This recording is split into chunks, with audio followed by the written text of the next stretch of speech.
Las fuerzas también pueden ser agentes motrices, es decir, causas del movimiento. Lo decíamos al principio del tema. ¿Y cómo explicamos el movimiento con las fuerzas? Bueno, lo primero sería la situación más básica, que es que un cuerpo esté en reposo, ¿vale? Si un cuerpo está en reposo, ¿qué podemos decir respecto de las fuerzas que actúan sobre él? Pues que no actúa ninguna fuerza. O que la suma de todas las fuerzas que actúan sobre el cuerpo son cero o suman cero. Bueno, esto es un poquito más complicado de ver. Básicamente, imaginaros sobre un objeto que empujásemos en un sentido con una fuerza y ejerciese, por ejemplo, el suelo, una fuerza de rozamiento, una oposición al movimiento del cuerpo que tuviese el mismo valor de la fuerza. Al final el cuerpo no se movería. Esa situación es una situación de reposo en el que podemos determinar que la suma de todas las fuerzas es cero. Es decir, las fuerzas se anulan entre sí. ¿Ok? Pero también hay otra situación. Imaginaros que estamos patinando sobre hielo, entonces nosotros pues estamos patinando con un amigo, con una amiga y nos empuja, ¿vale? Para darnos impulso. Entonces nos moveríamos, la fuerza nos va a provocar un impulso, ¿no? Y nos vamos a mover. Imaginaos, la fuerza va a provocar que nos movamos a velocidad constante en línea recta, ¿vale?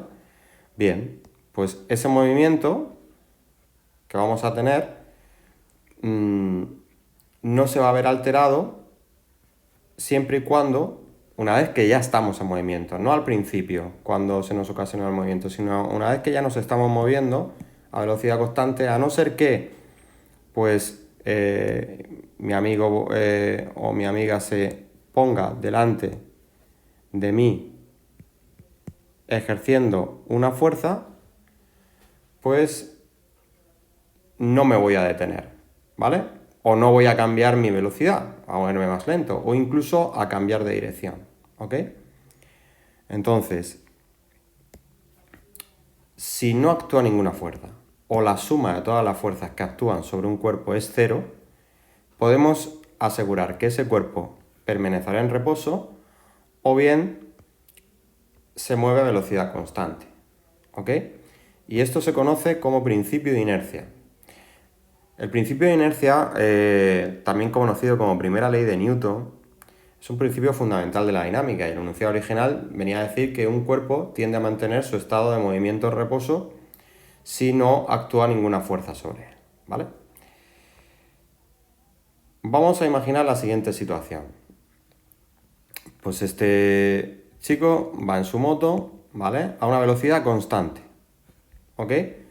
La velocidad de la moto y la velocidad del chico es la misma porque el chico está agarrado a la moto y entonces pues formarían como un único cuerpo. Bien.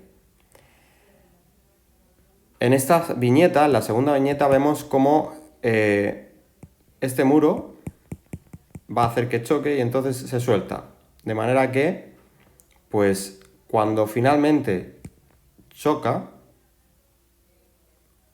la moto con con el muro le está proyectando una fuerza sobre la moto que va a hacer que cambie su velocidad bruscamente hasta que se detenga. Pero él, que ha soltado el manillar, continúa moviéndose a velocidad constante, a la velocidad que lleva encima de la moto, pero encima del muro, es decir, saltará el muro, ¿ok? Es decir, que el chico tiende a mantener su velocidad si no hay ninguna fuerza que se oponga, si no es él el que choca directamente contra el muro. Es decir, él tiende a seguir el movimiento. Bueno, y esto lo podemos ver en el siguiente vídeo. Mirad, en este vídeo pues vemos como una chica en estas hojas en reposo cae las hojas tienden a permanecer en reposo y ella, como lleva una velocidad constante, tiende a seguir en movimiento y deforma la cama elástica, con lo cual vemos los dos efectos de golpe. Este vídeo lo tenéis en el PDF, que simplemente pinchando sobre él se puede observar. Fijaos qué efecto más espectacular.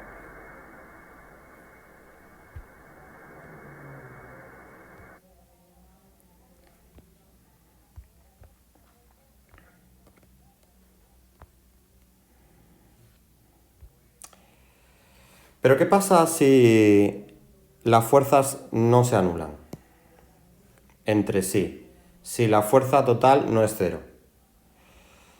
Bueno, pues que existirá una fuerza neta, que existirá una fuerza resultante. Y esa fuerza resultante va a provocar una aceleración en el mismo sentido de la fuerza. Es decir, si nosotros empujamos un cuerpo con una fuerza F, le vamos a provocar, si esa fuerza no se anula, imaginaos, esa fuerza tiene en contra la fuerza de rozamiento, pero la fuerza F es mayor que la fuerza de rozamiento. ¿Os acordáis del signo de mayor? ¿Vale? El pico del pato. Bien. Si la fuerza que yo realizo es mayor que el rozamiento, pues la caja se va a mover. Entonces la fuerza resultante va a provocar una aceleración en el sentido de esa fuerza resultante, es decir, hacia la derecha. Va a desplazar el cuerpo hacia la derecha. Le va a comunicar una aceleración. Esa aceleración va a depender de una constante de proporcionalidad, que es la masa del cuerpo o masa inercial. Bien, pues este es el primer principio de la dinámica, el segundo principio de la dinámica o principio fundamental, que viene a decir que una fuerza provoca sobre un cuerpo una aceleración en la misma dirección y sentido con una oposición a el movimiento denominada masa inercial y que funciona de constante de proporcionalidad.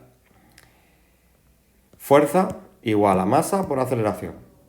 Bueno, pues yo sé que la fuerza se mide en Newton, la masa, recordad que en el sistema internacional se medía en kilogramos. ¿Y qué pasa con la aceleración? Pues la aceleración, ¿qué expresa la aceleración? El cambio de velocidad por unidad de tiempo. Como la velocidad se mide en metros por segundo y el tiempo se mide en segundos, el cambio de velocidad por unidad de tiempo, metros por segundo partido por segundo, las unidades de aceleración son metros partido segundo al cuadrado. ¿Cómo calculo fácilmente la aceleración? Pues alcanzo 100 km por hora partiendo del reposo en 8 segundos. Pues velocidad final menos velocidad inicial entre el tiempo invertido en ese cambio, ¿vale? Así puedo calcular una aceleración, poniendo cada cosa en su unidad, claro está.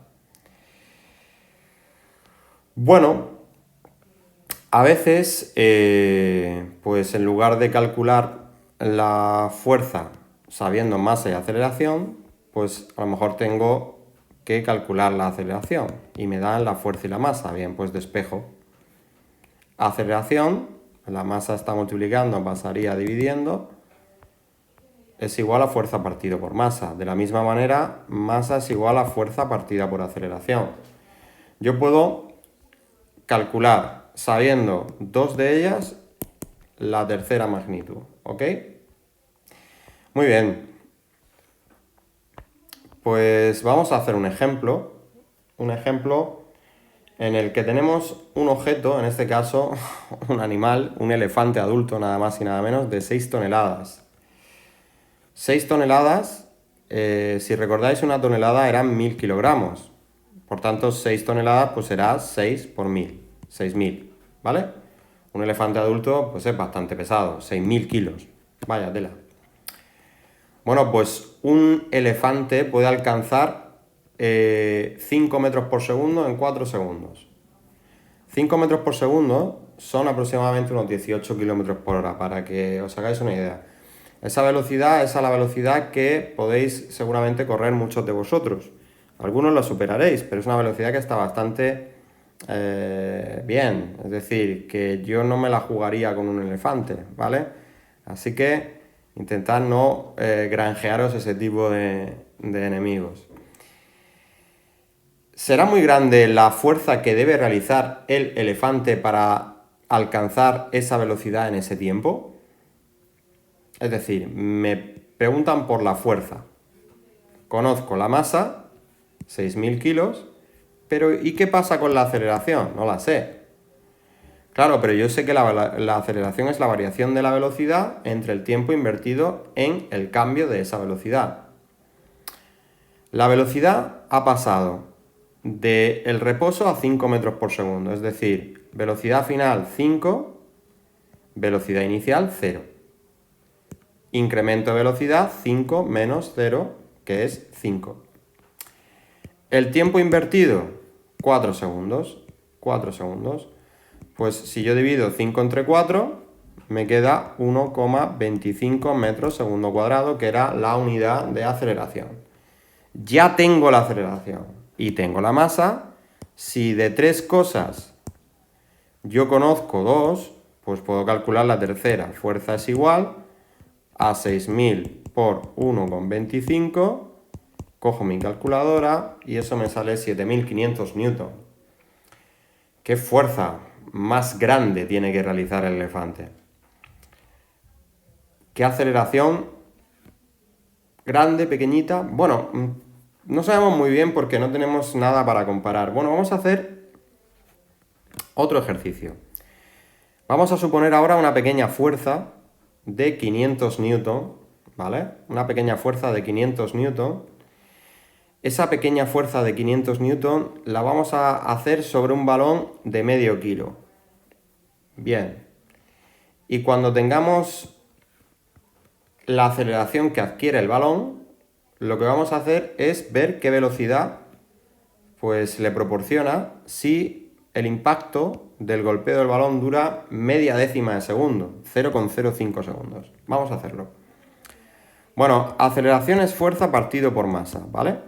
Yo puedo despejar la aceleración. Tengo 500 newton, 500 partido de 0,5, eso me sale 1.000 metros partido segundo cuadrado. 1.000. Acordaros que era 1,25 la del elefante. Bueno, esos 1.000 metros partido por segundo cuadrado, si yo quiero saber la velocidad, pues yo en la fórmula, acordaros que tenía que aceleración es variación de la velocidad entre la variación del tiempo. Yo puedo despejar la variación de velocidad pasando el tiempo que está aquí dividiendo, lo paso multiplicando. Fijaros, la variación de velocidad es la aceleración por la variación del tiempo. La aceleración son 1.000, el tiempo de golpeo son 0,05, 1.000 multiplicado por 0,05 son 50 metros por segundo. ¿Eso es mucho? ¿Poco? Bueno, pues si lo transformamos, igual que hacíamos en la primera evaluación, obtendríamos 180 km por hora, nada más y nada menos. Ni Cristiano Ronaldo. Está bastante bien. Fijaros que con esto podríamos decir que a una masa pequeña le podemos proporcionar aceleraciones muy grandes con fuerzas pues, relativamente pequeñas. Hemos visto que una fuerza de 500 newton, pues a 0,5 kilogramos le proporciona una aceleración de 1.000 metros segundo cuadrado. Sin embargo, si la masa es muy grande, las aceleraciones pues tendrán que ser pequeñitas, a no ser que la fuerza también sea muy grande, ¿no? Fijaros que aquí una fuerza de 7.500 newton, ¿vale? Una fuerza mucho mayor que el caso anterior, pues proporciona una aceleración muchísimo menor. ¿Por qué?